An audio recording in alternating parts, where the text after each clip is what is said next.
启动。好。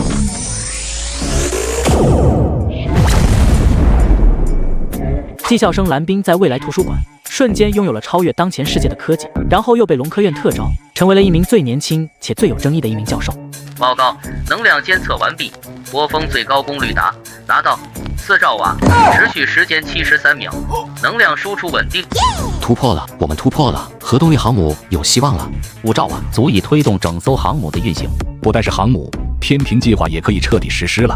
蓝教授，谢谢你。您客气了，这次若是没有您的支持，我自己是不可能成功的。蓝教授，您的这个研究是否可以马上应用？还不行，你刚刚也看到了，这是个小型方舟反应堆，后面我还会继续改建。可是这已经是跨时代的产物了，已经满足使用要求了呀。还有待提高，大概还需要2周时间调试。您说多久？2周？若是顺利的话，可能10天也可以解决。好啊。您说您都需要什么支持？我们一定会全力配合。暂时不需要了。不行，必须要。需要钱吗？需要助手吗？想要什么专业的，不用任何申请，我都会帮你搞定。我先给你提供10个亿，另外我再给您一个特战连，保护您。那个薛指挥，谢谢您的好意，我在龙科院就挺好的，您说的这些暂时用不上。蓝教授，您不用有什么顾虑，我们主要以提升军工实力为主，科学家在我们这里会受到最大的尊重。薛指挥？叫什么薛指挥？无身份，叫我老薛就行。老薛，我还是比较喜欢龙科院那种自在的生活。那好吧，我们龙工研究院随时欢迎你。哦，对了，以后这1号试验基地你可以直接使用，不用申请了。谢谢您。半个小时之后，蓝冰来到了武静静的病房外面。我秘书的情况怎么样？目前来看，病人情况稳定，但是眼睛骤然遭遇强光照射，需要一段时间静养，需要看明天的恢复情况。蓝老师，是你吗？对不起，我之前的设计有瑕疵，没想到会有这么大的能量转化成光能。没事，做试验哪能100%成功？你这次已经相当厉害了。你放心，我不会让你有事儿的。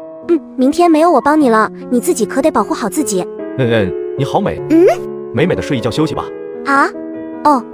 对了，老薛，我需要一间实验室。没问题，龙科院有的，这边都有，龙科院没有的在这边也有。谢谢哈。蓝教授，您这边缺什么可以给我讲？另外，这些是我们军工研究院的研究员，希望可以帮蓝教授做些事情。这简直是太好了，那我可就不客气了。蓝教授，您千万不要客气，否则就是看不起我们。好，麻烦先把这些设备按照我设定的参数调试完成。好的，我马上去办。终于做好了，太漂亮了。蓝教授，这个有什么用？这个是我改进之后的反应控制器，能够更好的控制反应速度，从而控制反应程度。可这样会不会降低功率？不会，因为虽然降低了反应程度，但同时提高了有效反应的程度。此消彼长的情况下，不但不会降低效率，比之前的功率还好高一些。那咱们赶快去试试。请大家把这个反应辅助器按照原来的设计放在反应器下方。没问题，大家动起来。主控室中，老薛，我知道现在说话阻止不太合适，可是我还是想说，现在让他们继续试验，是不是有些不太合适？昨天蓝冰的试验，他从一开始就不看好，甚至中间好几次都出面制止，最后还要强行终止。你提醒的对，我也想到了。可是你看看他们现在这样子，谁能劝得住？蓝教授，今天怎么没有连接电能测试仪？今天不测试电能的转换了，换一种。换什么？激光。激光？您刚刚给我们的距离参数是给激光设定的。蓝教授，您应该知道，想要满足您这个反应堆的激光发射器还没有出现。蓝冰的设计已经达到了激光武器的级别了，全世界很多国家都在研究，但是到目前为止，还没有哪个国家能够制作出来。这东西也只存在科幻电影中。你们只管按照预先的设想把靶标放好，至于激光发射器，我自己制作的。什么？您说可以将核能直接转换为激光，还能发射出去？对的，我原来设计的激光只能够完成30至80公里的能量传输，不知道增加这个辅助反应器之后会表现如何。您不会再给我开玩笑吧？就算是最先进的激光武器的有效打击距离，也不过才10公里而已。您这……蓝冰一笑，并没有多说，一切准备就绪，就去了主控室。启动。好。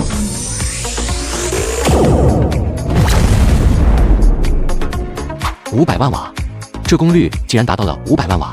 它竟然已经达到了激光信号接收仪的上限。10万瓦可以摧毁制导电子零部件，100万瓦可以摧毁导弹壳体，500万瓦可以直接摧毁坦克装甲。这超越米国，领先全球。蓝教授，您刚刚发出的真的是激光？米国现在最先进的太阳神，也不过是才能够发射15万瓦的功率吧。此时蓝冰再次摁下了按钮，反应激烈程度2点。报告，靶标距离50公里，激光功率300万瓦。快！赶快进行第3级的实验。半个小时后，第3级的核能转换激光试验结束。80公里，200万瓦，这距离依然可以穿透飞机等高空飞行器。蓝教授，我现在代表军工研究院再次邀请您加入我们，带领我们为龙国的军事铸造利剑。薛指挥，蓝教授，你再叫我薛指挥，别怪我给你急，叫我老薛。老薛，之前不是说好了吗？怎么现在又提这茬？之前是我有眼无珠，没有认识到你的强大。像您这样的能力，若是不能带领军工科技走向更高的等级，那将是我们的巨大损失，也是我的巨大失职。先不说这些，我们还是继续试验吧。好，你在这里继续试验，我还有些事情，先离开一会儿，马上回来。您先忙您的。王健，交给你一个任务，只要是蓝教授的要求，我们务必满足。哪怕他说要把这个基地给炸了，我们也要去给他搬炸药，明白吗？好，你可给我把他看好了。放心吧，我保证他老老实实的待在基地中。放屁！我是让你请他在这里，没让你在这里软禁他。将军，您要去哪里？当然是去司令部。这样的宝贝可不能被埋没在龙科院那帮老东西手中。首长，那蓝冰是个宝贝，绝对是个大宝贝。之前我说这小子一个人顶一个师，我错了，他一个人顶得上10个师。少在这放屁！在龙国的科学家中，能够一个人抵得上10个师的，只有已经故去的钱老一人。他一个20岁不到的毛头小子，凭什么和钱老平起平坐？是，钱老是咱们军工研究院的神，但这小子能够在如此年轻的时候做出如此璀璨、如此令人瞩目的成绩，自然是少有的天才。若是现在就强行把人留在军工研究所，这要是惹怒了那帮老头子，以后咱们的日子可也不好过啊。可是他做出了可控核聚变，造出了足以推动航母的反应堆，造出了80公里外足以洞穿一切飞行器的激光炮，这就是老天送给咱们的军工天才啊，咱们不能不要啊。我又何尝不想把这样的人才揽在基地中，但是龙科院的那帮人咱也得罪不起啊，毕竟咱们的武器升级换代，包括后续军工人才精英的输送，还要靠他们呢。可是别可是了，国家需要，他们应该也不会吝啬，所以没有必要非得弄到咱们军工研究院来。就按照你之前的提议，先给他一个少尉的荣誉军衔，再给他基地特许使用权限，另外再拨款10个亿。少尉，这是不是太小了？跟我这买菜呢你，等真正造出来，自然可以再提高。再说他刚刚20不到的年龄，放心吧，该给的咱一样不少。是，首长，刚刚再次搜索到U7高空飞行器，正在对我方实施侦查。又来，这米国佬他们也太嚣张了。薛刚，你还好意思说？你们搞科研的还从来没有拿出像样的解决方案吧？这是米国最先进的U7侦察机，飞行高度将近8万米，连防空导弹炮都打不到，怎么可能这么快就研发出对策？你们只要能够研究出1万米长的大刀，老子非切了它不可。冯斌，你在这里放什么鸟屁？哪有1万米长的大刀？不许再胡搅蛮缠，给老子滚！你刚刚说什么？老薛，我就一秃噜嘴，你别往心里去。你刚刚说什么？行了吧，我错了成吗？你说给你一把长刀，你就可以把它宰了。老薛，我求你了，我错了，我给你道歉。不用道歉，我给你一把长刀，你把它给我干下来就行。干什么去？给你配长刀。这，老首长，你可看着的，这小子装疯卖傻想讹我。少废话，赶快走。20分钟后，众人来到了1号基地中。蓝教授，你刚刚在电话中说这个激光真的现在就可以使用？可以啊，经过昨天的改进，我确认没有问题。好啊。您这是？老冯，你不是想要长刀吗？现在我把这长刀给你找到了，你要是不把天上的那个狗东西给我宰下来，我饶不了你。好，若这真的是把能用的长刀，把那狗东西宰下来了，我天天快点吧，那家伙快返航了。蓝教授，您快说说，这么高级的武器该怎么用？把这装备放在可携带的箱子中，到时候直接按下按钮，反应堆的核能就会通过能量转换器触动激光触发器，从这发射装置中发出激光。到时候只需要根据相控雷达扫描的位置跟踪飞行器，利用激光的高速反应能力对敌打击即可，很方便的。好，你这把长刀真的能切下那么大玩意，我认你做大哥。是。各位，等我好消息。底下好像有一架战斗机。战斗机？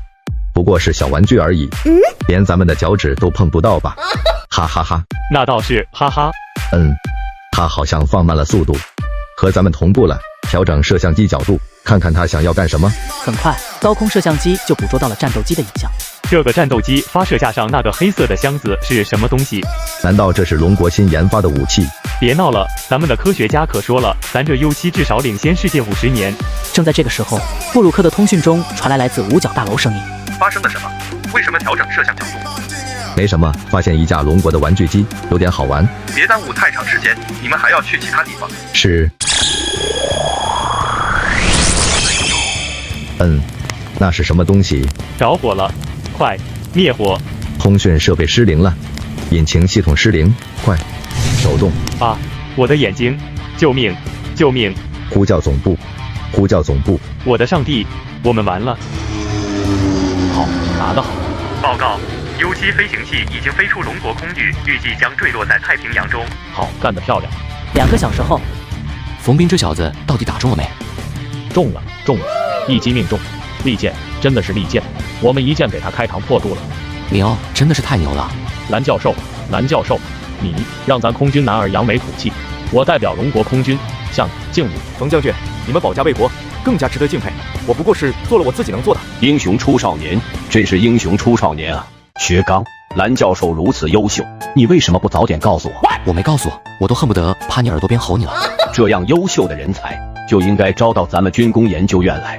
蓝教授，我现在正式邀请你来军工研究院，为龙国的国防事业铸造钢铁利剑。老首长，谢谢您的好意，只是我现在在龙科院挺好的，还不想离开。你放心，你在龙科院有的，在这里都有；在龙科院没有的，在这里也同样会有。你之前怎么给蓝教授谈的？准备给蓝教授什么条件？我们准备每年给蓝教授10个亿的科研基金，配备一个专业的研究团队，基地实验室优先使用。另外，再给蓝教授荣誉少尉军衔。放屁！蓝教授这样的军工天才，一人可抵10个师，竟然只给少尉军衔，你怎么说得出口？我每年30亿科研基金，配备专业的研究团队，配备一个特种警卫班，再配一套800平别墅，另外给蓝教授上尉军衔。这我不是在做梦吧？对了，蓝教授还没有谈女朋友吧？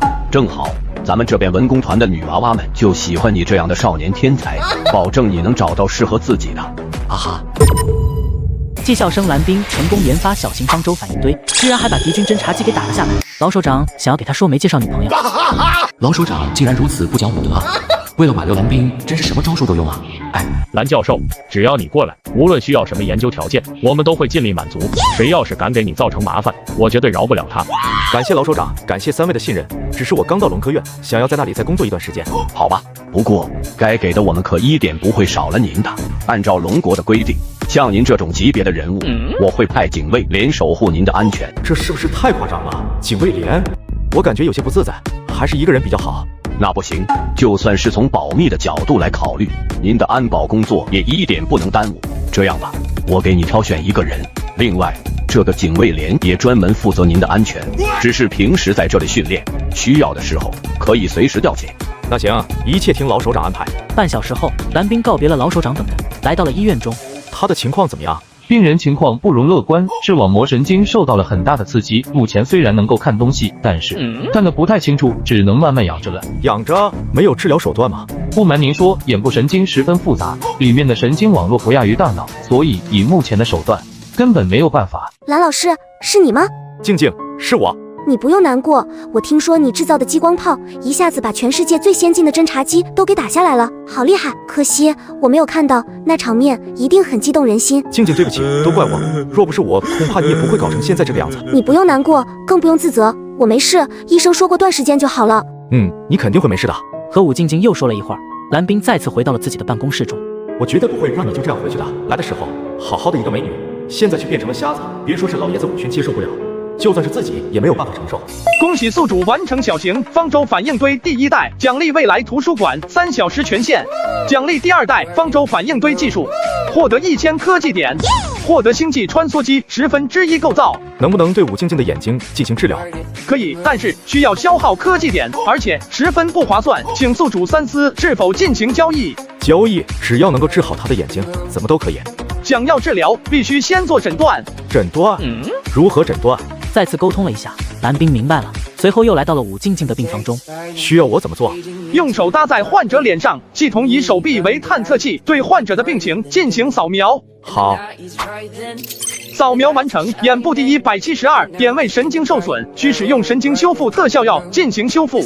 神经修复特效药配方及制备工艺已放入宿主的脑海中，请宿主查收。静静，你放心，我马上就可以让你恢复光明了。他全然没有发现，武静静的脸上已经红成了苹果。在蓝冰离开后，娇俏的嘴角勾出一个漂亮的弧度。神经再生特效药，专门针对神经损伤治疗，竟然直接花费了我1000科技点。随后就开始继续学习这个药方的制备。这个药方虽然制备并没有太难的地方，但是因为其中牵涉到一个基础理论，而这基础理论要到30年之后才能够获得突破。不管这么多了，先学会了再说。2个小时后，蓝冰终于搞懂了所有的过程和制备工艺。老徐，能不能给我一间生物实验室？什么？你要生物实验室干什么？没有就算了。有，你想要什么等级的？我这里最高级也就是 P3，要是想用 P4等级的，需要明天再去其他地方安排协调。不用，就普通的就行。10分钟之后，薛刚的电话打过来，告诉他生物实验室准备好了。我这里有些实验材料，麻烦帮忙准备一下，我急用。张元是被派来协助蓝冰的贴心小助手，他看到蓝冰递过来的单子，很快就把材料给他找好了。早晨6点钟。什么？蓝教授昨天又是整晚没睡觉？这小子是铁打的吗？来这里几天，第1天忙着试验，折腾到半夜，第2天同样是折腾到大半夜，这样谁也守不住啊。是啊，不知道他在生物研究室在搞什么？他不是研究核物理的吗？怎么现在还做上生物实验了？真不知道。可是从他的试验手法还有设计的试验过程来看，不像是生物小白。不是生物小白？这家伙的脑子是怎么长的？上午8点半，经过1夜的努力，失败过无数次的蓝冰，终于制造出特效神经再生药水。蓝教授，我们为您安排了中午11点的飞机，会接您离开，而您的秘书武静静会在这里继续治疗。不需要，他会和我一起离开。一起离开？可是他的眼睛马上就会痊愈了啊！蓝冰，你找的这个秘书可是相当优秀，非常勇敢。若是没有他的协助，恐怕我们也不会这么快就制造出来那个激光炮。我们一定给请最好的医生，给他治疗这双漂亮美丽的大眼睛。谢谢首长，我没事，不过是做了我应该做的。你是不知道，蓝教授为了治好你，昨天问我专门要了一间生物实验室，听说是为了研究给你治疗的药物，其心可嘉，只是方法有些不对头。是啊，蓝教授，术业有专攻，虽然你是军工天才，但是对医学而言却是门外汉。更何况医学相比于核物理，一点也不简单，还是要交给专业的人来做。没错，你就好好的研究你的军工。武静静小姐的眼睛，我们会请世界一流专家给她治疗的。他们说的没错，医学的事情还是交给医学专家来做，你不用担心我。我已经研制出来了，专门治疗神经受损的特效药。众人看着蓝冰掏出来的玻璃瓶，一下子全愣住了。大蓝老师，你是认真的吗？我怎么感觉你这个就是自来水啊？开始啊！麻！我的双腿有知觉了，我的胳膊也能动了。我去，真的好了。静静，你要不要试试我这瓶药水？这就是你从昨天晚上忙到现在的成果吗？我只是凭着感觉做出来的，不知道效果怎么样。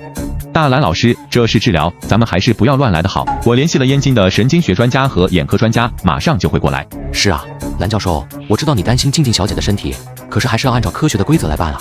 老首长陆老虎看着蓝冰，却是一言不发。给我试试吧，我什么都听你的，告诉我该怎么用。这2个疯子，我来帮你上药。好的。不用紧张，一定要相信我。我没紧张，就是。老首长，您赶快阻止他，这样很危险的，说不定会对武静静小姐造成不可逆的损伤。既然蓝教授这么有自信，武静静小姐又如此的信任他，我们为什么不慢慢等着呢？啊，好了，你把眼睛蒙上吧，好好睡一觉，2个小时后我再过来看你。没事，你先回去吧，龙科院里面应该还有一堆事情在等着你。我就在这里等着你，哪我也不去，咱们出去吧，别耽误他在这里休息。好，咱们快出去。报告已经准备完毕，现在可以做登机前的准备。老首长，能不能帮忙给改一下？我想等他好了之后，带着他一起离开。当然可以啊，冯斌，去安排将航空管制再延长1天。是。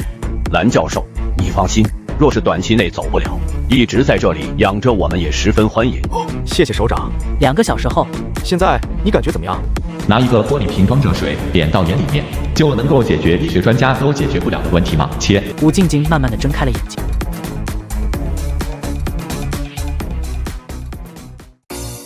看到了，我看到了，蓝冰，我看到了，我的眼睛好了。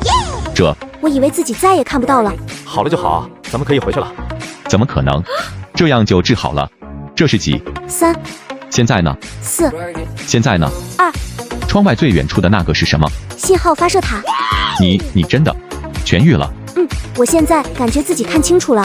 蓝教授，你研制的药水叫什么名字？是怎么制造的？我听你之前说，这药水的名字叫做神经修复特效水，是不是意味着这药水对其他的神经损伤也同样的适用？理论上是这样的，不过你刚刚说的也对，这是药物，必须得经过严格的试验，更何况没有大的样本量，我怕会有什么副作用，所以还是不准备推广使用。蓝教授，我错了，我现在道歉，我之前对你不了解，是我的错。我现在认真的给您赔个不是，您能不能把这药水给我一份？您放心，我绝不会剽窃您的成果，我只是想要去给我的几个患者也使用这个药物。不是怕你剽窃，实话告诉你，我现在就是把这药物交给你，以现在的分析方法，也无法分析出这个药物的有效成分，更没有办法仿制和复制。啊，既然你想要去试试，那就拿去试试吧。这东西保质期很有限，再过2个小时就要失效了，你最好马上使用。谢谢蓝教授。另外，这药物该怎么使用？最好直接上药，这样可以避免药物流失。比如腿部，可以先在外面外敷一层，然后采用肌肉注射的方式进行修复。好，蓝教授，能不能把您的联系方式给我一个？万一后面有什么不懂得，还想要再请教你。我不喜欢使用电话，你直接给他打电话就好。静小姐，麻烦您的手机号码给我报一下呗，以后可能还要打扰您。没事。老首长、老薛、冯将军，我在这里这么长时间了，也该回去了，请帮我安排飞机吧。蓝教授啊，您真的不考虑在我们军工研究院工作吗？我还是喜欢在龙科院的氛围，谢谢老首长的好意。好，反正我们军工研究院的大门随时为你敞开，无论是过来做实验，还是过来工作，我们都是时刻欢迎。好，半个小时后，蓝兵登机离开。我们这么好的条件，怎么就留不下蓝教授呢？是啊，这样的天才，若是能够来到咱们军工研究院，肯定能够把咱们的技术再次提高到一个更高的水平去。千军易得，一将难求啊！武轩，你这个老狐狸，生了个好孙女儿。走，赶快去看看蓝明使用的那些神经修复药水是不是真的管用。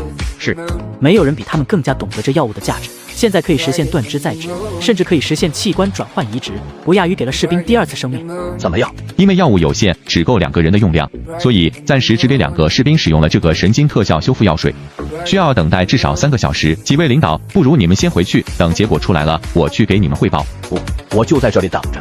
时间1分1秒的过去，3小时后，老首长，时间到了，现在可以过去了。走，赶快走。1号病人是龙祖特工，也是龙王的大弟子洛天辰，被人出卖，中了敌人的埋伏，被人生生扭断了脊柱，神经破碎，腰部以下彻底瘫痪。2号病人是熊抱国，被人炸断了手臂，2条手臂彻底废掉了，他们都是等待退役的人。现在时间到了，洛天辰感受一下腿部是否有知觉。熊抱国，你尝试着使用自己的手臂。啊，为什么还不能站起来？为什么？我要报仇，我还要杀敌。旁边的枪王熊抱国同样一脸的痛苦，双臂依然是没有任何知觉。老首长看到这一幕，脸上满是失望。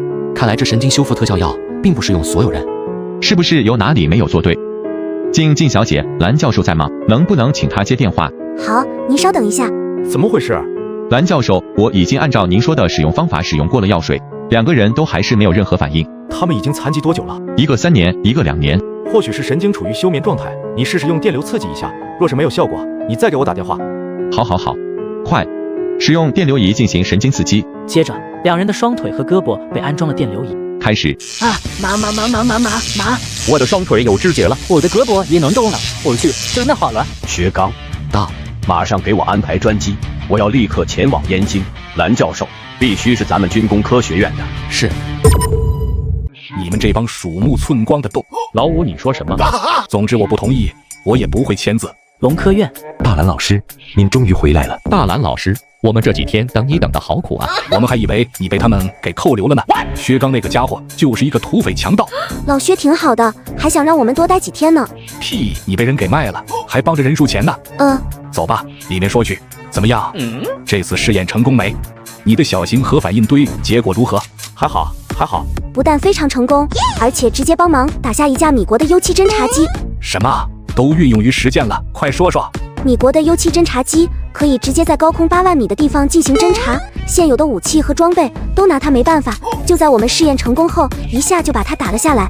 你是说他们利用蓝兵弄的这个激光炮摧毁了米国的U7侦察机？是啊，怪不得这几天米国那边一直在报道，他们丢失了一架气象飞机，现在正在太平洋海域搜索。那他们可有的找了，嘿嘿。真行，真给咱们龙科院长脸。咱们的人每次使用1号试验基地，都像是欠他们似的。现在知道咱们的厉害了吧？以薛秃子那种验过拔毛的脾性，居然没把你留下。怪不得吴老被人称作老狐狸，果然他倒是提了一句，不过被我给拒绝了。仅仅是提了一句吗？这个，老首长给了我一个名誉少校的军衔，另外每年给我一点科研经费，还准备给我安排一个警卫连。是陆老虎亲自许诺的。我勒个乖乖！陆老虎最佩服的就是曾经的2弹1星元勋钱老，现在他们给你这些优厚的条件，这是把你放在最高的位置了。这你都拒绝了？我感觉龙科院挺好的，我不想在那个戒备森严的地方。虽然老首长许诺我不用遵守那些，但是我不想做那个另类。爷爷，钱老，你们问好了没？赶紧让蓝冰回去休息吧，他已经好几天没有睡觉了，知道他在那里有多辛苦吗？好，蓝冰，你这几天辛苦了，赶紧回去休息吧。好的。好。之前就看你这老东西不安好心，现在看来果然是预谋已久。老钱，你说什么？你这老东西，少在这给我装糊涂，先收起你的大嘴巴吧，想笑回家偷着乐趣，别在这里碍眼。真是的，老子就怎么没有这么一个聪明伶俐、美丽大方的好孙女儿呢？袁大头，说啥事儿？吴老，燕京科技局打来电话，请您和钱老过去。什么时候？现在。好，我知道了。3小时后，武宣钱老等人出现在了科技局。大老远叫我们过来，什么事情？咋不在电话里说？是这样，军工研究院那边人手有些紧缺，想要再招一些人过去，所以要跟你们商量一下名单。哦，我说是什么事儿呢？看上了什么人，直接招走不就行了吗？何必这么大费周章？不知道想要哪些人呢？这些是名单，只要你们同意，这边就可以办理征调手续。名单上的这个蓝冰是谁？就是前段时间造出可控核聚变的那个技校生。听军工的人说，他这次在1号基地的表现很惊艳，所以就想要把他给调走。什么调几个人？这些人就是醉翁之意不在酒。老白、彭局，说说吧，军工的人给了你们多少好处？哪有什么好处？听说他这次制造出了高能激光炮，直接立了大功。这样的人在军工研究院才是最合适的。狗屁！你知道他在龙科院的研究吗？我就问你们，谁有这样的水平？说吧，他们到底给了什么好处，让你不惜出卖我们魔都龙科院的？老五，你不要血口喷人。什么叫给我好处？就算是好处，那也是咱们整个科技局的。你就说给了什么吧。科研经费200亿，既有科研材料1吨，另外还有一些军队才有的福利。就这？这还不够吗？你们这帮鼠目寸光的动物！老五，你说什么？总之我不同意，我也不会签字。你吴老，相比于龙科院，军工研究院更加需要他。陆将军，不瞒你们说，不但军工研究，我们的医药研究同样需要他。什么？怎么医药研究也需要他？很多士兵肌肉神经受损，都难以修复，而蓝教授仅仅用了几个小时的时间，就制作出了特效药水，不但治好了武静静那美丽的大眼睛，也同样治好了残疾多年的战士。什么？所以军工研究院更加需要蓝教授，还请武院士能够成全。老首长，既然您话都说到了这个份上，按理说我不应该再坚持，但蓝冰这样的人真是100年难遇的科技天才。您应该知道，一个国家的实力不只是军事实力这么简单。听你的意思，不愿意放他走了。这样的人才没有谁愿意放走。您给他的那个征调函我不会签字，但是我也充分尊重蓝冰的个人选择。武院士，您真是好算计啊！好吧，我们也不强求了。既然我们没有办法独占蓝教授，我们也希望能够给蓝教授一个工作站。军工研究院也给蓝教授相应的工作环境和工作组。工作站，这不是院士才有的资格吗？我觉得这样可以啊。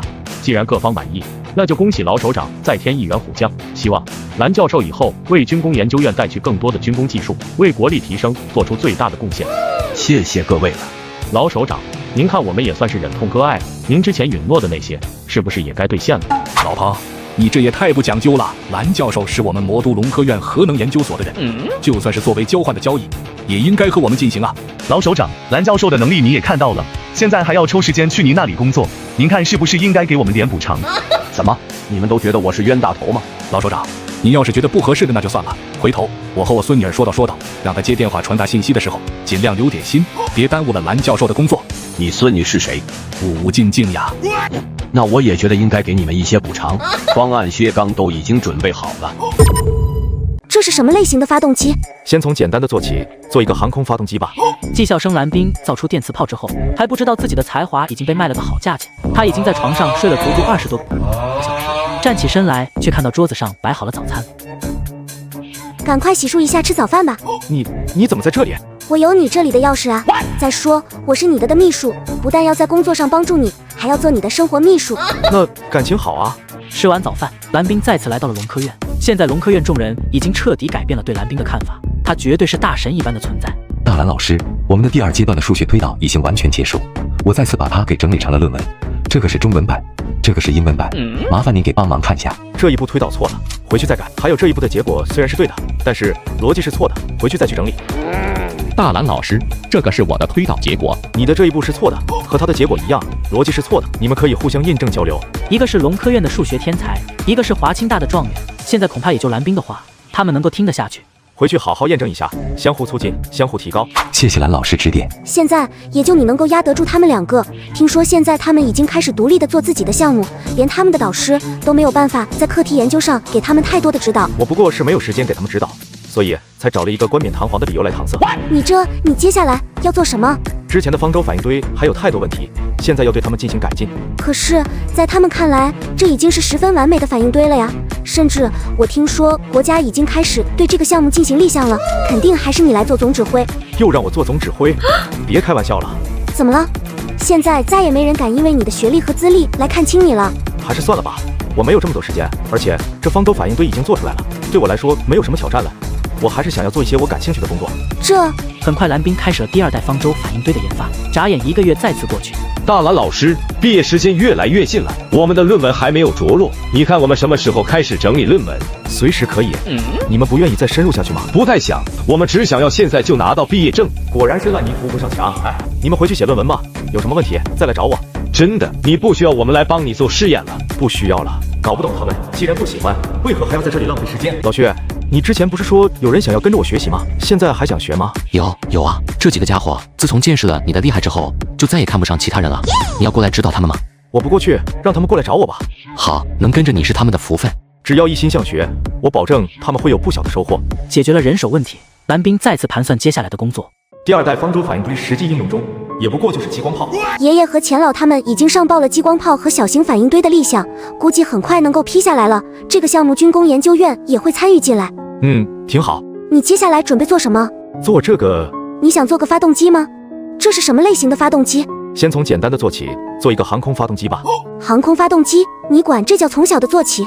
航空发动机都没有突破地球的极限速度，这不算是普通发动机吗？我原本是打算先做行星发动机的。蓝冰，你这个技校生不会是来自于未来吧？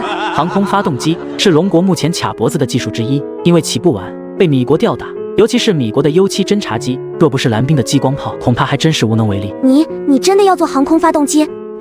可是做航空发动机需要完备的风洞试验，还有各种设备。想要凑够完整的发动机，光是涡扇的制造，还有航空材料的制造，都要上万个门类和工种的配合。你确定要在咱们这里做航空发动机？你说的那是传统的涡轮发动机，那不过是一种原始而又粗糙的产物。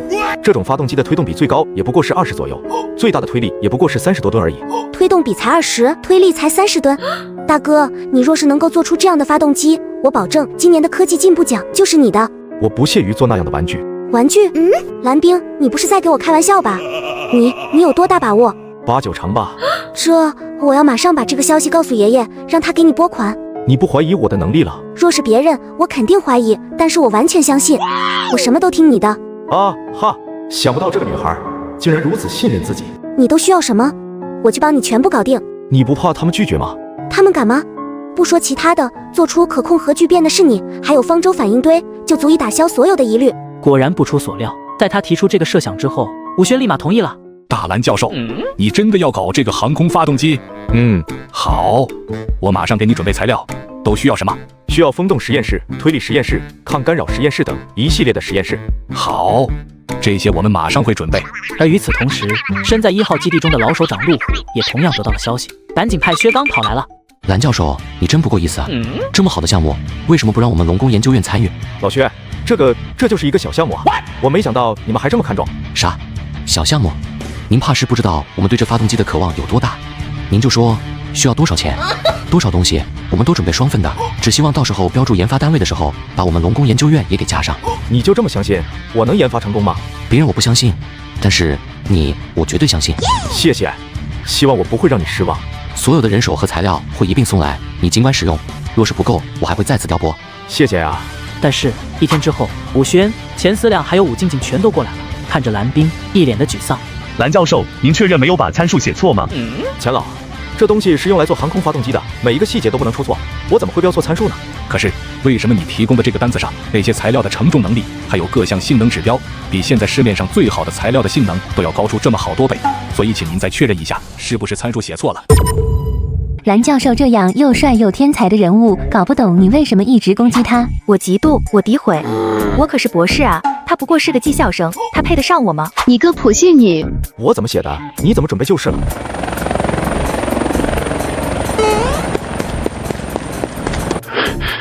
蓝教授，这些材料就算是米国和毛熊那里也没有啊？怎么会如此落后？具体缺少哪些材料呢？缺少354号特种钢材，缺少电磁转换器，缺少一共800种材料，缺少400-500种，没谁了也是。行吧，能准备这300多种也不少了。我们寻找了全世界供应商，他们说按照现在的科技水平，绝对不可能造出如此性能的材料。所以我想问您，是不是写错了？没事，可能是我要求太高了。大蓝老师啊，那您看现在这种情况，还要继续航空发动机的研究吗？当然继续，但我只能自己手工制作。您没给我开玩笑吧？这可不是一己之力就可以突破的呀。放心吧，不过这次可能就需要很多人的配合了。你需要多少人？照目前的进度，恐怕还在需要30个工程师，另外需要特种钢材组、高分子材料组、光学组、化学组、实验室和车间各一个，科研经费30亿。30亿？您说的是龙币还是米坚？自然是龙币啊。需要30亿龙币，顺利的话30亿，若是不顺利，可能要加预算，最多不超过40亿。看到几人的表情，蓝冰有些不好意思。是不是有点多了？不多，一点都不多。哦耶！咱们正在研发的涡扇发动机也斥资700亿，米国更是花费1500亿。对呀，你的这个经费和他们比起来9牛1毛。没错，不过是30亿而已，在我的权力范围内，这钱我们军工研究院出了。你这话什么意思？想要独占吗？别忘了，大蓝老师可是我们农科院的哦。什么叫你们全出了？当我们农科院是穷光蛋吗？吴老，你不要仗势欺人。蓝教授也是我们军工研究院的人，这项目我们肯定要参与。这帮老家伙真是爱。这次既然全部是军工研究院的人，那就麻烦老薛把剩下的也全包了吧，这样协调起来也更加容易。收到，保证完成任务。嘿嘿，老五，你看要尊重蓝教授的选择。吴老，人是他们军工研究院的，科研费用就请吴老解决吧。到时候成果共享。哦耶！好，没问题。武静静也是一阵无语，就没见过爷爷这么丢人过。你再这样就不是我爷爷，丢人！哼！别生气，你可是我的宝贝孙女儿。确定了合作方案之后，整个项目很快便动了起来。不愧是军工研究院，薛刚在第一时间就叫来了50个科学家和工程师团队，比蓝冰要求的还多。若是不够，我们还可以再调集人手，必将全力支持。咱这是搞科研，又不是去打仗，就当是人多力量大吧。与此同时，10个亿的费用直接划拨到了蓝冰的账户中。武轩把蓝冰所在的实验楼给全部腾空了，这栋楼就是蓝冰的专属楼。凭什么？为什么要让我们搬出去？就因为那个技校生吗？就凭他一己之力做出了可控核聚变，一己之力做出了小型方舟反应堆，一己之力做出了高能激光炮，一己之力做出了神经修复特效药。你若是有这个本事，院里也给你申请独立的实验楼。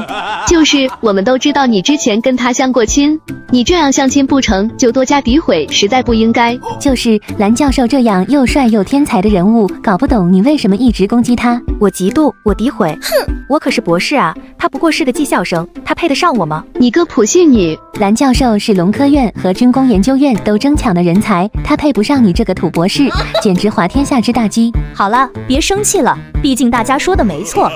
你们又是半个月过去，整个研究团队已经扩展到108人，被人戏称为100单八将，各个部门之间的配合也越来越默契。大蓝老师，这个是我们的论文，您给帮忙看看，是不是可以发表？蓝冰拿过论文，扫了一眼，眼神中忍不住失望。除了宋技师真的好好写了，潘俊和周飞2人简直就是在乱搞。你们中文都写成这样，英文的你们能够好到哪去？大蓝老师，我们要求不高，只要能够毕业就行。我们投的杂志我打听过了，只要给稿费，差不多就行了。我的也差不多，对论文要求不高。你们简直是暴殄天物！你们知道这些数据的价值吗？论文写得好有什么用？难道真的还能上 Nature 和 Science 吗？宋季你怎么想的？我看你写的比他俩都要认真。我想尽量做到最好。那你就回去好好写，别被带坏了。你们3个都回去吧，你们会顺利毕业，我会给你们安排好。真的，谢谢大蓝老师。快走吧。蓝教授，您看下，这个是我们最近再次推演的结果。我已经和子健2人分别验证过，没发现什么问题，还请您帮我们再看下。不错，这次确实没有什么问题。下次像这种问题，你们已经反复推演，100%确定的，就自信一点，不要老是唯唯诺诺的，像做贼了一般。是，对了，大蓝老师，那这个成果，您看是不是可以发表出去？想发就发呗，既然是你们2个人合作的，到时候署名的时候就署名你们2个。谢谢大蓝老师。这次通讯作者和文章作者，你们2个并列写上去就可以了。不，这怎么可以？我们这等于是在剽窃。就是啊，主作者肯定是大蓝老师您啊。行了，别墨迹了。说实话，我也看不上这些，赶快回去发文章，发完过来干活。我这边正好缺2个数学劳动力，干得好，没准可以给你们一个全球顶尖数学家的称号。好的，太感谢大蓝老师了。3天后，周辉和潘俊如愿以偿地拿到了自己的论文，也达到了毕业的条件。宋季，你不会真的以为好好弄就能搞出好文章吧？还不如像我们这样，早点毕业去挣钱的好。宋季对2人的话根本不理睬。1个星期后，宋季终于把自己的论文写完，再次递给了蓝冰。这次写的不错，逻辑很清晰，数据也很恰当，虽然文采不咋地，不过瑕不掩瑜，只要编辑不是瞎子，就断然不会拒绝你的文章。那我这文章投哪个期刊比较好？看你自己喽 ，Nature、Science 随便选一个都行。大蓝老师，这是不是有些太自不量力了？咱这是看得起他们，若不是没有更好的期刊，他们没有资格获得这篇文章的发表权。那我要不要找人帮忙精修一下？毕竟我的英语不太好，听说这杂志对英文有很高的要求。何必搞那些花里胡哨的东西？让静静帮你随便看一下就行。好，那我准备投稿了。人类的未来是星辰大海，而你们在场的每个人都是这条伟大征途的先行者。我们真的可以吗？可以，你可以，你们都可以。我会带着你们前行，为人类探索一条通往未来、通往星空深处的大道。1个星期之后，整个龙科院的大门口悬挂着一条横幅：恭喜高琛再发 ，Math 永攀数学高峰。大蓝老师，谢谢您对我们的成全。我们过稿了。知道了，在这上面发表文章没什么好炫耀。你们若是还想要，我可以再给你们一些，每天1篇也不是难事。这要是让其他的研究员听见这样的话，岂不要打死他？把全球顶尖数学期刊当成什么了？他不要面子的吗？这不好吧？反正你们文章已经发表完了，直接加入项目组吧。正好现在缺少数学方面的人才啊！谢谢老板。3人来到了实验室中。你们还有没有需要文章来稳固自己地位的吗？大蓝老师，我感觉我需要1篇这样的文章，您要是有渠道，不妨帮我们疏通疏通。俺也一样，正好凭职称用。好，我这正好有2份未发表的论文，你们若是喜欢，可以随时拿去。这正是之前交给周辉和潘俊2人的毕业设计课题，没想到2人根本就不求上进，就是在暴殄天物。大蓝教授，这2篇文章都是关于什么的？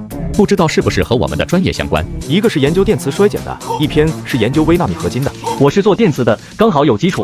我是做高分子材料的，但是这个微纳米合金我倒是可以学。好，就你们俩了，没什么难的，有手就能学会。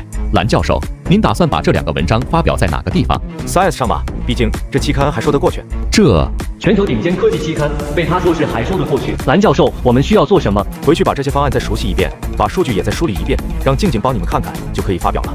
蓝教授，您不帮我们看看？静静看了就可以了。中文的初稿可以先给我看下。好，我们听从大蓝教授安排。整个复兴楼忙碌一片，这座大楼声音很大，不知道的还以为要开电焊一条街。蓝冰现在变成了航空发动机项目的总指挥，所有的细节全都由他来把控，甚至一次简单的切割，蓝冰看到各个环节都在有条不紊地进行，自己也轻松了不少。果然还是专业的厉害，不是周辉、潘俊这2个二流子可以相比的。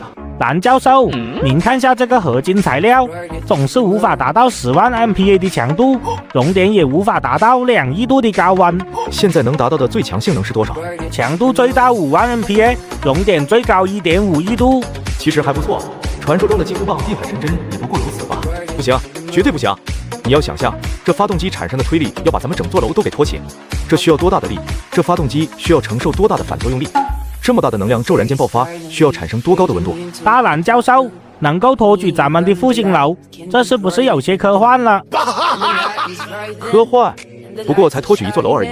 这款发动机不过是行星发动机的 mini 版，以后咱们要托举整座地球。好了，别愣着了，把格局放大一点，不要觉得不可思议。以后的成长空间还很大很大，人类的未来是星辰大海，而你们在场的每个人都是这条伟大征途的先行者。我们真的可以吗？可以，你可以，你们都可以。我会带着你们前行，为人类探索一条通往未来、通往星空深处的大道。整个实验室中一直沉默了很久。好了，伟大的先行者们，开工，干活！那我再复盘一下，看看是不是哪里出了问题。这个流程你做了多少次了？从最开始到现在，已经做了不下10次了。那就没有必要再做了，再做也不过还是重复失败而已。那怎么办？难道不做了？这可不行，我们的目标可是……这么快就洗脑成功了吗？我们只是需要改变一下思路。这个合金设计的时候就有条件限制。哎，条件限制？我们这次要做微纳米合金，就是要在比纳米更小的尺度上做出合金，从而在原子水平上做出更高性能的材料。但是我在实验设计之前翻遍了元素周期表上的所有物质，没有一样能够满足要求。那怎么办？都没有这种物质。地球上没有这种物质，并不代表宇宙中没有。按照普蒂斯勒双电磁学模型，宇宙中应该会有一种物质存在双原子核，类似于双黄蛋或者宇宙中的双子星。原子内的电子云微磁场会相互抵消，存在一种奇妙的平衡状态。大蓝教授，您刚刚说啥？一种元素，双原子核，普什么勒双电磁学模型？我明明博士毕业，我怎么会什么都听不懂？这个双原子核物质又称偶原物，在地球中虽然不多，但是宇宙大爆炸的过程还是产生了不少，而且也有比较明显的特征。什么特征？这个给你说了你也不会明白，你见了就明白了。那个什么普什么勒模型是咋回事？怎么没听说过？这个蓝冰恨不得给自己2巴掌，自己又说漏嘴了。按照未来图书馆的科技模拟推演，地球要在300年后才可能产生普蒂斯勒这样的人物，双电磁学模型需要在350年之后。这让我早说，连他爷爷的爷爷的爷爷都找不到。大蓝教授，你不会就是那个普什么勒吧？这模型是不是就是你推导出来的？我大蓝教授，我敬佩您，您放心，我一定替您保守这个秘密，不到万不得已，我绝对不说普勒就是您。好了，别瞎想了，收拾收拾，咱们去一趟燕京。我的微纳米合金材料还没有完成呢。磨刀不误砍柴工，没有偶原物，你就是做到地老天荒也做不出来。好，我这就去准备。宋季的文章今天已经发表了，这2篇是张杰和庞丽娟的，我都看过了，没有问题。这个是中文稿，你再看一下。不错，这水平果然不是潘俊和周辉这2个雄货能比的。您这话说的，张杰是华清大学本硕博连读，庞丽娟是龙国科学技术大学本科，华清大学硕士和博士，哪一个不是吊打他俩？你这对比可真有点。英雄不问出处。可是学历很大程度。吴晶晶想说学历很大程度上反映了一个人的能力，但是看到眼前这个活生生的技校生，他还是老老实实的闭上了嘴。没什么问题，让他们去发表吧。好，我这就告诉他们。可控核聚变居然被我一个技校生给造了出来，也就是钢铁人的那个托克马克装置，不出意外的惊动了业内所有顶级大佬，这让抛弃我的前女友和他的经纪人都追悔莫及。4菜1汤被端了过来，小篮子的，先吃。你若不吃，晕倒了，我可直接判你输。我真没事。听我的，赶快吃。蓝冰这小子怎么样？考察下来如何？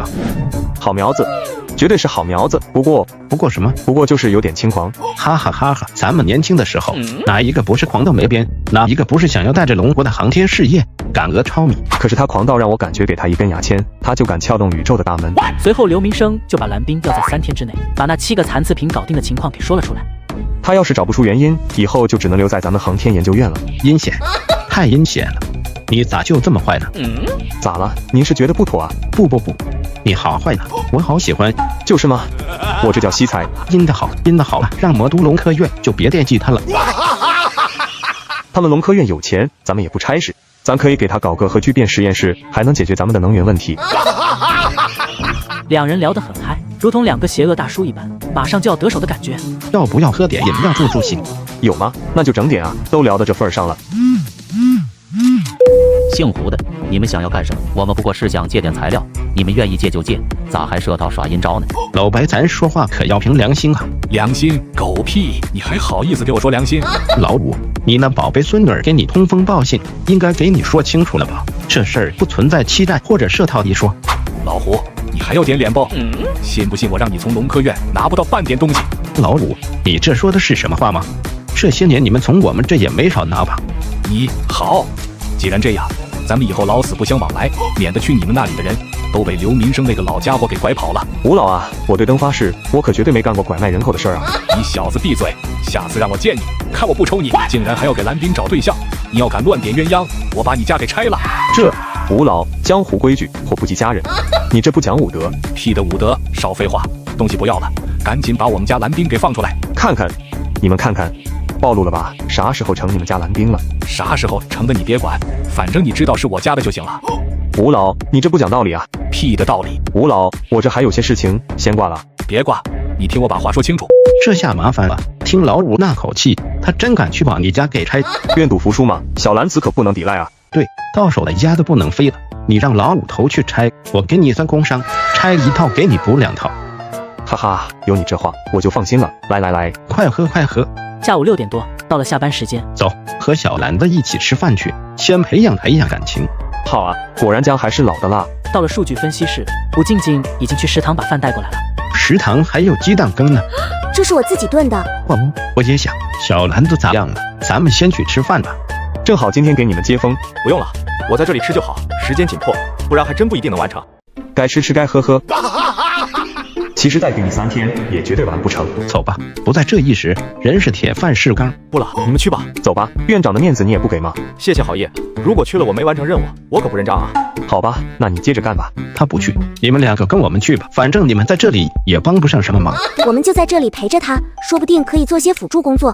见到2人如此坚持，胡月明和刘明生就不再坚持。2人吃完饭回来，发现蓝冰只把鸡蛋羹吃了。怎么还没吃饭？他工作起来废寝忘食的。这怎么可以？太伤身体了。这可是下一代接班人选啊，万一有个好歹来，怎么向航天前辈交代？小吴呢，快过来，吩咐厨房给小兰子重新做一份，他是南方来的，按照他的口味来。好啊。小兰子休息一下吧。就是啊，铁打的身体也不能这么毁啊。我没事，你们吃。不一会儿，4菜1汤被端了过来。小兰子先吃。你若不吃，晕倒了，我可直接判你输。我真没事。听我的，赶快吃。这丸子汤不错呀。那是，咱们的厨师还做过国宴呢。怎么样？别回去了，丸子汤管够。哎呀，找到了。难道这小子真的解决了？不知道，刚刚没看清他看的是哪张图。说了半天也没有确定蓝冰是否真的解决了。晚上11点半，终于又解决一个。有点饿了，还热乎的呢。刚刚吃到哪了？刚刚饭菜都给你热了4次了，还刚刚，都已经11点半了。啊，时间过得好快，那得赶快吃，不然真的要留在这里了。他平时都这么工作的吗？别人只知道他的优秀，可是谁知道他背后的付出和艰辛？这怎么行？为了国家，也要把自己的身体照顾好。你要多带他出去玩玩，毕竟才20岁的年龄。胡月明和刘明生离开了，蓝冰还在继续干活。你先回去吧，我在这里陪他就好。那怎么行？你也很累了。没事，我熬得住。我懂了。第2天8点多，厨房的早餐还没做好，我给你准备了牛奶、水煮蛋，你先吃。谢谢。你是不是也一夜没睡？没有啊，我很早就睡了。还撒谎，2个黑眼圈都出来了。是不是特别丑？呵，还好。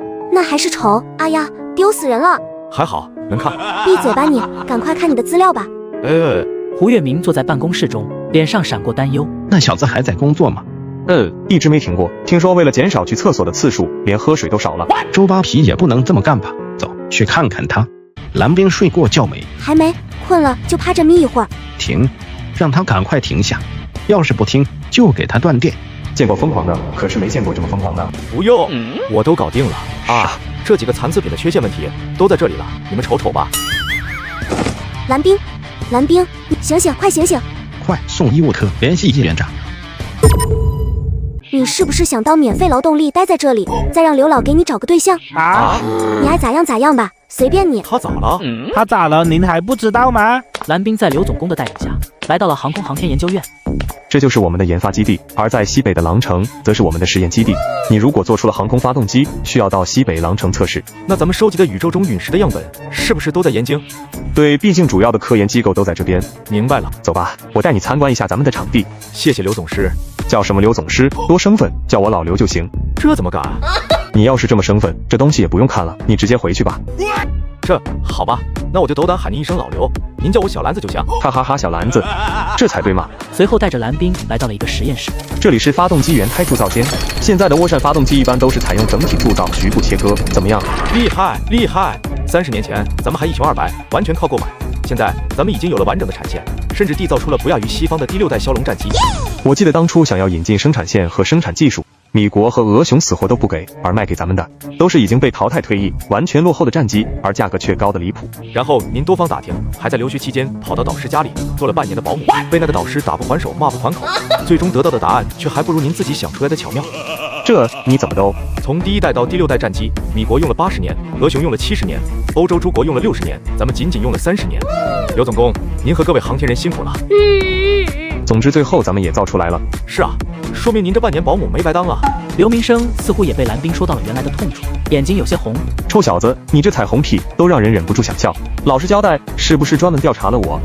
不但调查了您，我还调查了胡院长。当初他和老院长一起，为了组建航天研究院，放弃了米国的天价年薪。也正是有你们龙国的航天，才能在短短几十年的时间赶超欧洲，吊打倭奴，追上俄熊和米国。我们当时之所以这么做，唯一的想法就是咱们龙国不能一直这么苦下去。我们吃点苦不算啥，不能让我们的孩子也苦下去。前辈们，你们守护龙国这么久，以后这片土地就由我们来守护。好了好了，被你小子带沟里去了。以后这种拍马屁的话少来，不如多看几篇文献更有价值。您和各位前辈都是英雄。打住打住，再被他说下去，自己都恨不得直接带他去让冷库了。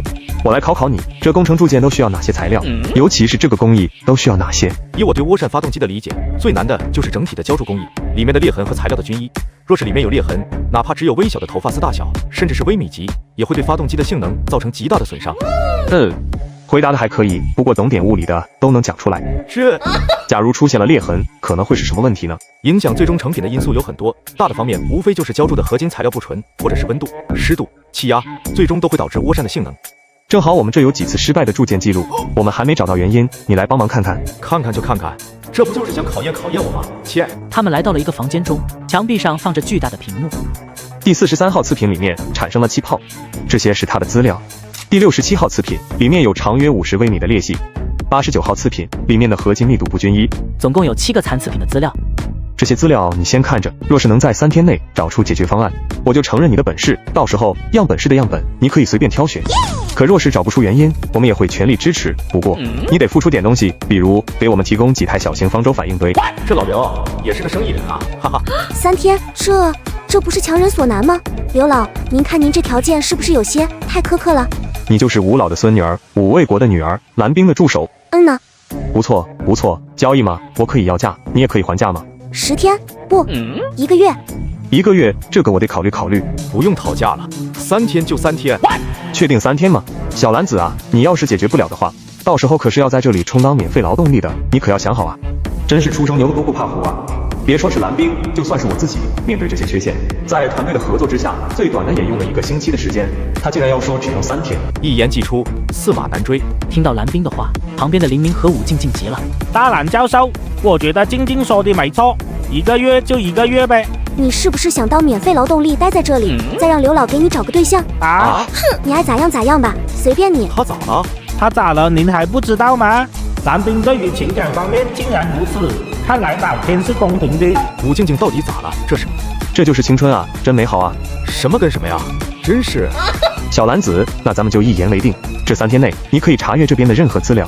好，3天后您再过来验收。OK， 我先走了。好小子，你还是太嫩了。可控核聚变居然被我一个技校生给造了出来，也就是钢铁人的那个托克马克装置，不出意外的惊动了业内所有顶级大佬，这让抛弃我的前女友和他的经纪人都追悔莫及。对了，有对象没？要不要我替你介绍一个？大家敬仰的骁龙战机总设计师，怎么还做起了八婆的事情？可是蓝冰的回答更加让他生气。我还没有。不过我先给你提个醒，找老婆只能给我在国内找，别弄什么跨国恋。蓝冰把他们的文章审核结束，就去找武院士了。你要去燕京航空航天研究院？我需要一种特殊的材料，地球上虽然没有，但宇宙中应该蕴藏不少，而航空航天中心有不少陨石，所以想要去碰碰运气。必须去吗？那个物质很重要，必须过去看看。好吧，现在你是国之重器，出差是大事儿，我给你安排安保工作。我就是一个普普通通的人，哪里是什么国之重器？您可别费心思了。武轩根本听不进去，直接去找了负责安保的龙战，安排1架专机，地面全程护航。另外，接机需要安排1个连的安保人员。真的没有这个必要吗？不行，龙战也要全程跟随。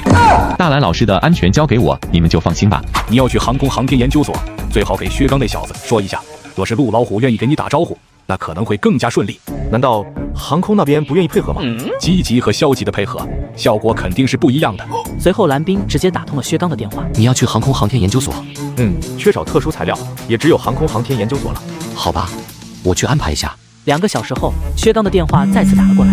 已经说好了，他们那边会全力配合。不过，你去了之后，尽量不要说太多发动机的事情。为何？我怕他们说刺激，你应该知道，受了刺激之后就容易出事情。好吧。我尽力。燕京航空航天研究院的副院长坐在办公室，当他听说蓝冰的一系列战绩之后，脸色不太好看，随后拿起电话接通了总工刘明生。这小子像个全才，搞出这么大的阵仗，难道是真的突破了发动机的关键技术？绝不可能，发动机技术跟核技术不一样，牵涉的太多，没有捷径可走。咱们在发动机领域深耕这么多年，怎么可能被一个门外汉给超越了呢？有道理。若是真的那样的话，咱们航天人的老脸可就被我给丢光了呀！放心吧，怎么会呢？其实吧，在我内心深处，我反倒希望他们成功，能够造出优于西方的发动机。会的。再有20年，咱们就可以彻底赶上，甚至超越他们。我期待这一天早点到来。我要让咱们的战绩所到之处，便是国界；所在之处，便世界杯。外机再也不敢窥伺。会的，这个小家伙来咱们这里拿一种特殊材质，您看，他要来拿，当然要全力支持。他把那些装置独立造出来，又无偿上交国家，就足以让人敬佩。但是想要东西，得拿出相应的本事来。若只是兴趣使然，那不好意思，想要那些珍贵材料，得拿东西来换。您说的对，不能让他太轻松了。不过也不能太困难，以免打击了他的积极性和热情。毕竟他还年轻。放心吧，我有分寸。大蓝教授，久仰大名，我是负责接您的刘明生。刘明生？哪个刘明生？难道是您就是第6代枭龙战机的总设计师刘总师？您好，您好，我何德何能敢劳您大驾亲自来迎接？您这是给我折寿啊？也不全是为接你，正好刚刚开完会，顺路走到这边而已。最近就听说你的丰功伟绩，特别好奇，到底是什么样的天才能够在这么短的时间内做出如此优秀的成绩？刘总师，您过奖了，和您比起来，我这算不得什么的。国家防线是每个前辈、每个同事、每个战士、每个国民共同构筑的，我可不敢贪功。走吧，咱们路上说。请。好，听刘总师安排。听说你们要搞发动机？正在做。你们准备做涡扇发动机，还是民用涡轮发动机？这2样都不做，我准备做核动力离子发动机。离子发动机，你们准备将它们用在太空中？我们准备应用在航天飞机上。用在航天飞机上？若是他的学生给他这样说，恐怕这个时候已经忍不住动手了。这不是瞎胡闹吗？那你给我说说你们的总体设计。我们的设计和目前的离子发动机没有太多的区别，但是因为有小型方舟反应堆作为动力源，所以能够提供更加强大的动力，电离的离子数更多，速度更是现在的离子发射的几万倍。就算你有核能作为能源，但是你有没有想过，你如此高速的离子数，如此大的加速磁场，需要多高性能的材料？单单是耐高温、耐高压这一项，就足以将这项目彻底毙掉了。刘董事，您不愧是总师，慧眼如炬，一下子找到了问题所在。要不您别在航天研究所干了，去我们摩多伦科院吧，咱们一起造新型发动机。你小子小年纪，做事够绝啊，人家都18强角，你倒好，直接连地皮都要端走啊！信不信我让你进得去，出不来？我不信。您老惜才，一心为国，不舍得对我下手。嘿，我发现你小子脸皮够厚啊！我这不是向前辈们学习吗？我听说您老当年为了向毛熊的老师学习，也是没少干这事儿。哈哈哈，你小子可以，我喜欢。对了，有对象没？要不要我替你介绍一个？大家敬仰的骁龙战机总设计师，怎么还做起了八婆的事情？可是蓝冰的回答更加让他生气。我还没有。哈哈哈，好，那我碰到合适的给你找一个。不过我先给你提个醒，找老婆只能给我在国内找，别弄什么跨国恋。肥水不流外人田，我要是发现你找老外，我可饶不了你。您老讲得太远了吧？这还8字没一撇呢。对你研究发动机，我们是支持的，我们也相信你假以时日必有所成。但是丑话说在前头啊，我们的东西也不是大风刮来的，让你随便拿走了。对不起航天人前辈，所以你还要闯关，闯关通过，东西白送；不通过，那你就只能卖身赎物，以身相许了，明白吗？搞得好像直播回答问题送礼物一样。哎，没谁了，真是。好的。可控核聚变居然被我一个技校生给造了出来，也就是钢铁人的那个托克马克装置，不出意外的惊动了业内所有顶级大佬，这让抛弃我的前女友和他的经纪人都追悔莫及。这时蓝冰突然醒了，接着就神经质般的大喊大叫：“来班，你们要过来啊！”我要静静。你们看，他脑子已经做好心理准备吧。都怪我没有看好你，我一定会请最好的医生。快来人，赶快把蓝冰送去医院。疯子，这家伙就是个疯子。蓝冰被送到了附近的航空航天专属医院。叶院长，蓝冰怎么样？孩子没事，就是下次让他少玩点游戏。这玩游戏怎么？难道不是玩游戏搞的？哇，他是。行了，病人没什么问题，就是有些劳累过度，血压有点高，血糖有点低，身体其他都正常。确认没什么事吗？没事，让他多休息就好了。随后给蓝冰输了营养液，不一会儿蓝冰就醒了。我怎么又倒下了？你老是这样透支自己，我都怀疑你下次还能不能再站起来。我精力多旺盛，刚刚不过倒下睡觉而已。哎呀，你眼睛怎么红了？我眼睛有点痒，揉了揉就红了。哦，那你可以去看看，正好在医院里面，可以顺便拿点药。你管好你自己吧。众人看到蓝冰在生活中这么傻闹，心里平衡多了。老廖，胡老，那几个发动机缺陷的问题，我找到解决办法了。我先给您说第一个。你给我打住吧。现在你好好静养，其他的出院了再说。就是没见过这么逞能的，你不休息，我就取消你拿材料的资格。老刘，你这是耍无赖啊！你能把我咋地？赶紧躺下休息。你好吧？躺下后，意识再次连接了系统。检测宿主身体素质较差，现有生命刺激因子第一代，售价100科技点，可将宿主身体素质提高3倍，持续时间6个月。请问宿主是否购买？3倍生命刺激因子，那就是可以熬3天夜也没事了。宿主理解正确，就持续6个月啊。第2代生命刺激因子可以维持3年，售价5000科技点。好吧，我穷，购买第1代。嘿，就是这感觉。倍儿爽，腰不疼了，背不痛了，腿脚也麻利了。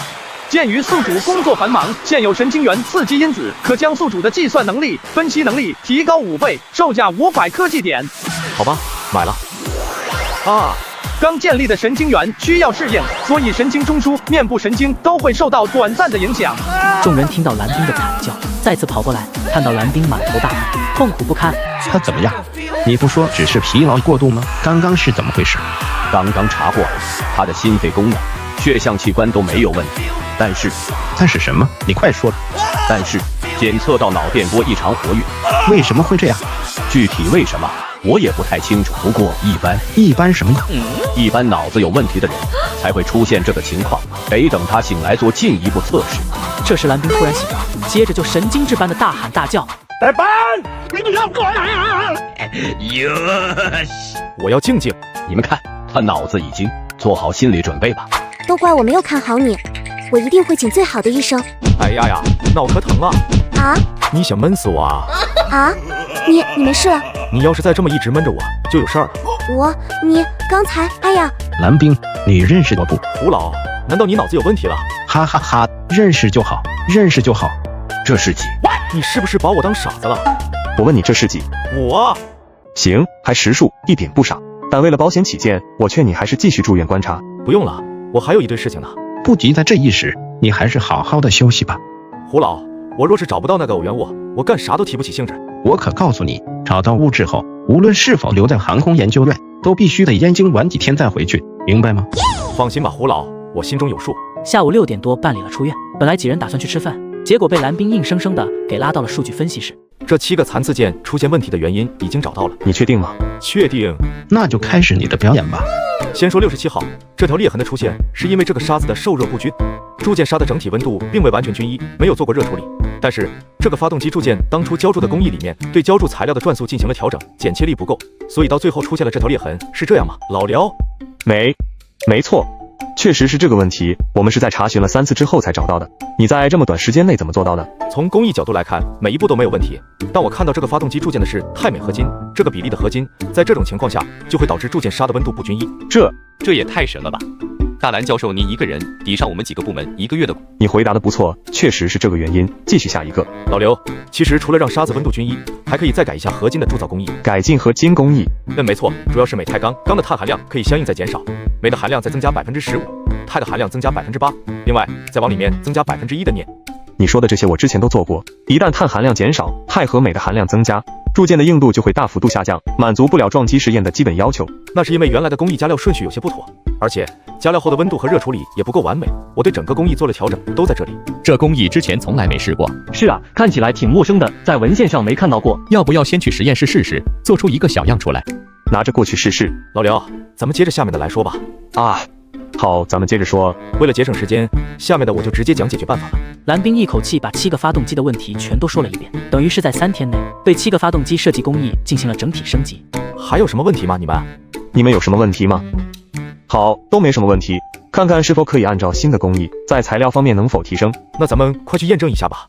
静，你让他回去休息，必须强制休息。我觉得刘总师说的没错，你现在需要休息。你怎么胳膊肘往外拐？咱们俩是一家。谁跟你是一家？走，回去睡觉去。你在这干什么？你睡了之后我再走。不用这样吧，我得保证你的睡眠。好吧。还说不困，5分钟不到都已经睡得跟死猪一样。可控核聚变居然被我一个绩效生给造了出来，也就是钢铁人的那个托克马克装置，不出意外的惊动了业内所有顶级大佬，这让抛弃我的前女友和她的经纪人都追悔莫及。小兰子，我一直想问问你，你自己做的可控核聚变用了多长时间？那时间倒是不少，前前后后记起来用了几10个小时呢。咋了？没啥，我只是想看看你说的简单到底是个什么尺度。第二天早晨，武静静直接推开蓝冰的房门。怎么不多睡一会儿啊你？不睡了，咱们正事儿还没办呢，赶快看看发动机的改进，顺利的话，咱们还要挑选材料呢。那正好一起去食堂吃饭吧。好。就是他，小年纪做出了可控核聚变小型方舟反应堆，简直是天才。何止是天才，就是一个科研疯子。2天半的时间，一口气找出了7个工艺制造的问题。听说刘总是他们正在测试呢。太帅了，这就是我理想中的男人。那你去追啊，你看他旁边的女孩儿会不会把菜盘子砸你身上？哎，我有这么可怕吗？这种送命题我还是不回答了。实验室中，报告刘总师，按照大蓝教授的新工艺，已经制造出了第一批样本。直接报结果。是，经过测试，合金硬度是原来的4倍，抗撞击韧性是原来的5倍，耐高温是原来的2倍，综合性能提高了5倍。若是动力足够，按照这种合金做出的发动机，可以承受多少？40吨，可以承受40吨的推力。什么？40吨？没错，是40吨。刘总师，涡扇的20吨天花板被绩效生给突破了。好啊！目前全球最好的涡扇发动机，单体推力大多在15至20吨，发展这么多年也还是没有突破。报告刘总师，按照大蓝教授的新工艺，43号发动机的合金钢也已经制备完毕，综合性能提高5倍，逼近理论极限值。报告刘总师，重新制备的104合金钢，综合性能提高3倍，这个参数已经超越美国最新公布 F-56战机的涡扇性能。报告刘总师，提升3倍。报告，一个消息传来，刘明生感觉自己的耳朵似乎出了问题。不到3天全解决了吗？这可是我们奋斗了几10年的问题啊！突破了，真的突破了，咱们再也不输米国了。这就赶上米国了吗？2天半的时间。刘总师，大蓝教授过来了，快请。敬礼。我去，这是要干嘛？小兰子，不，大蓝教授啊，谢谢你帮我们突破了难关。龙国航空航天，因为你向前突破了一大步，你是龙国航天的功臣。我不过随手做了一下，真的没想这么多。随便。老刘，现在是不是也该带着我去样本室了？我真的需要赶快找到样本，不然我的发动机就造不出来了。你的发动机正好我们这里有完备的制造系统和生产线，还有专业对口的人才，不如你直接留在我们这。我保证龙科院能给你的，我们都能给；龙科院不能给的，我们也能够给。老刘，真的谢谢你的邀请，不过我在龙科院复兴楼那里已经准备好了一切，那边的人也都在等着我回去呢。那好吧，咱们先去样本室挑材料。刘明生带着蓝冰前往样本室，样本室建造在地下。这是1号样本室，里面的样本都有辐射。2号样本室主要是从太阳系以内捕捉采集的。3号样本室主要是从太阳系的9大行星里面的采集的样本。4号样本室上面的样本有很多未知元素，应该是来自银河系以外的地方。果然还得是航空研究院藏了这么多好东西啊！你想要从哪个样本室开始看起？偶元物有双质子，内部有微电子云，不可能发出射线，所以1号样本室可以排除。唯一可能存在的就是天外星系中的物质，就是彗星中所带来的物质，所以4号样本室最有可能。好，那就打开4号样本室。哇塞，还挺壮观的呀！为了最大限度的保存这些物质，所以对这些样本都进行了这样的保存。太有必要，太有先见之明了。这样能够探测到是什么原理？偶元物是双质子微电子云对特定波长的吸收和反射不同。找到了，这个偶元物能够改变周围物质对波的吸收，所以探测器接收不到它的反射波。什么？接收不到它的反射波？那岂不是说可以避开雷达，达到完美隐身？是的，这是它不起眼的小特性之一。你管这叫不起眼的小特性？这可是有望开发出真隐身战机的材料。隐身战机？没这么夸张，在现有的雷达波中再加入一种高频脉冲波，就可以轻易探测到。这高频脉冲波好做吗？好做啊，我1晚上就做出来了。小兰子，我一直想问问你，你自己做的可控核聚变用了多长时间？那时间倒是不少，前前后后记起来用了几10个小时呢。咋了？没啥，我只是想看看你说的简单到底是个什么尺度。好吧。你别听大蓝教授瞎说，他就不是一个正常人。他说简单就真的简单吗？真简单的话，你现在给我做一个看看啊。小兰子啊，一会儿你顺便也告诉我们怎么做，我们也想要瞅瞅这玩意造出来是不是能探测隐形战机。刘老，你让蓝冰改进雷达，那是不是这些材料可以多给提供一点？当然了，只要你们看上了就随便拿。那我先谢谢了。本来我还担心你这样的人出去被骗呢，现在看来有静静在，想要骗你可不容易。我还不至于傻成那样吧？刘老，您说啥呢？那个34号材料我也拿了呀。拿吧，别人不行，你可以随便拿。那我就在业务改进一下雷达系统。你还会更新雷达系统？略懂一点皮毛。略懂皮毛？信你个鬼啊！都是通体灰褐色，看不出来有什么不同。这54号陨石是当年一颗巨大的陨石进入大气层中掉落的，米国用炸弹把这陨石炸碎，咱们捡到一小块，米国收集到了主体部分，大概是这陨石大小的20倍。怪不得呢。我懂了，米国在收集这块陨石后不久 ，B2 轰炸机诞生，剑完全隐身，难道真的是因为这陨石材料的缘故？您说的没错，大概率就是这样。大蓝教授，您把新型雷达造出来以后，航空航天研究院就是你蓝教授的老家。老刘，何必如此客气？不过是加工一个小玩意而已，很快就能完成的。小玩意很快就能完成，这小家伙就是一个科技狂人。